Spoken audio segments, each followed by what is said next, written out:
इस वीडियो में हम समझेंगे यूनिट 7 लिंग निर्धारण कार्य। शुरू करते हैं। 1 परिचय।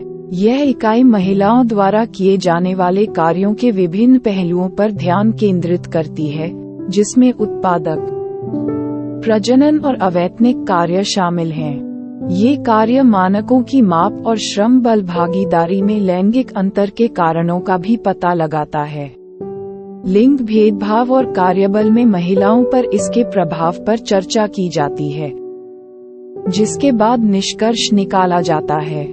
2 पारंपरिक प्रवचन। प्रारंभिक मानव समाजों में काम अधिक समतावादी था, जहां पुरुष शिकार करते थे, मछली पकड़ते थे और कच्चा माल उपलब्ध कराते थे, जबकि महिलाएं घर का प्रबंधन करती थीं। स्थिर जीवन शैली में बदलाव के साथ उत्पादन का महत्व बढ़ गया, जिससे पुरुषों और महिलाओं के बीच की गतिशीलता बदल गई।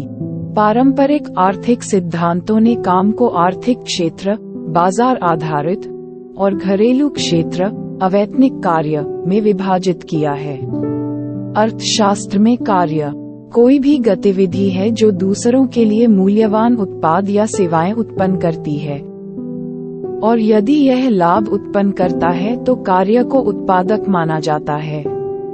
महिलाओं को सस्ते श्रम के स्रोत के रूप में देखा जाता था, खासकर श्रम की कमी के समय में, और उनकी भूमिका आर्थिक जरूरतों के आधार पर बदल जाती थी। 3 समसामयिक प्रवचन। नारीवादी अर्थशास्त्र पारंपरिक आर्थिक दृष्टिकोण को चुनौती देने और महिलाओं के जीवन में अवैतनिक काम के महत्व को उजागर करने के लिए उभरा। एस्टर बोसरुप के काम ने कृषि अर्थव्यवस्थाओं में महिलाओं की भूमिका और खाद्य उत्पादन पर उनके सकारात्मक प्रभाव पर जोर दिया। महिलाएं अक्सर बड़े पैमाने पर अवैतनिक देखभाल कार्य करती हैं, और यह अवैतनिक कार्य विशेष रूप से विकासशील देशों में श्रम बल में महिलाओं की भागीदारी को प्रभावित करता है।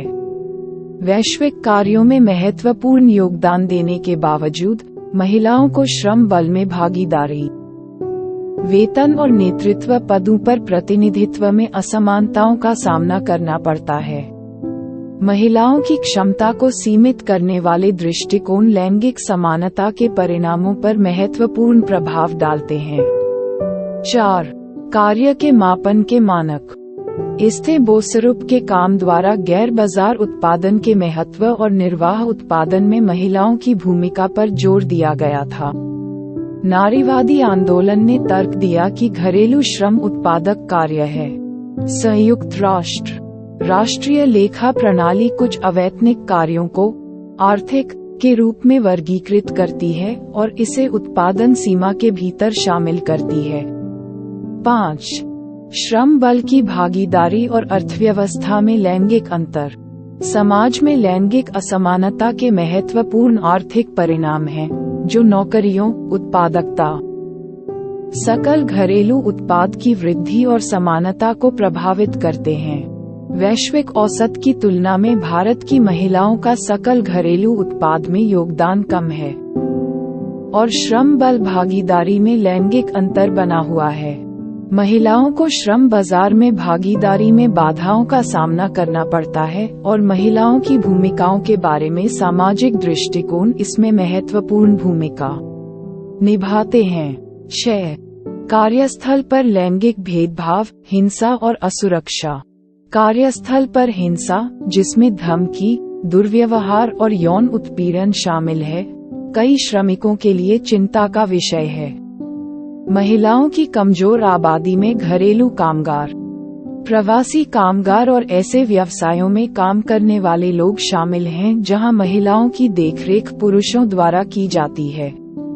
मानव तस्करी एक आकर्षक अवैध व्यवसाय है, जिसमें कई पीड़ित महिलाएं और लड़कियां हैं, जिन्हें यौन शोषण और जबरन श्रम का शिकार होना पड़ता है।